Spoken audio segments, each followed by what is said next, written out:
In humans, the main organs responsible for respiration are present in the thoracic cavity. In the thoracic region, the rib cage and a dome-shaped fibrous tissue known as diaphragm are observed.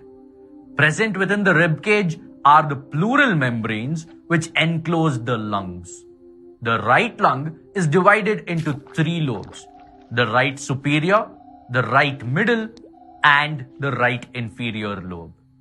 The left lung, which is smaller to accommodate the heart, has only 2 lobes: the left superior and the left inferior lobe. Both the lungs are associated externally with small tubular bronchi which unite and extend into the trachea. The trachea has incomplete C-shaped rings of cartilage which prevent the tracheal walls from collapsing. The trachea leads into the pharynx, which is connected to the nostrils.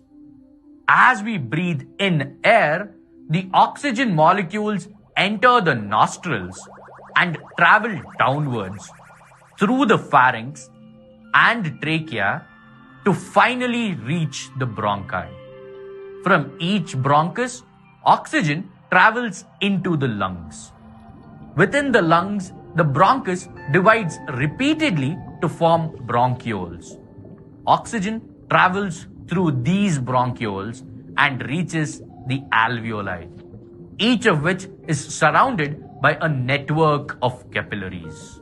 As the blood passes through the alveolar capillaries, oxygen present in the lungs diffuse into the blood. Most of this oxygen then adsorbs on the red blood cells or erythrocytes present in the blood.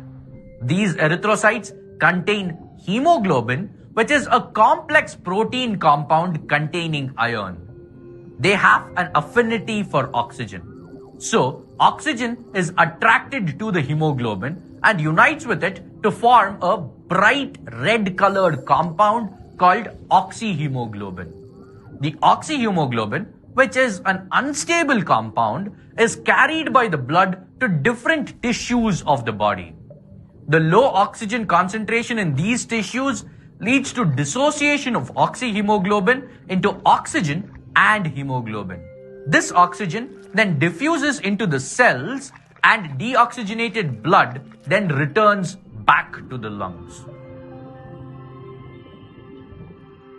So the process of breathing in air rich in oxygen is called inhalation. After the contraction of the muscular diaphragm, the lungs expand and the air rushes in, resulting in the inflation of the alveoli. During exhalation, the diaphragm moves up and the lungs contract. Thus, the alveoli deflate, causing the air to be forced out. This exhaled air is rich in carbon dioxide. This process of inhalation and exhalation, like I already told you, is called breathing, which happens approximately 20 times a minute.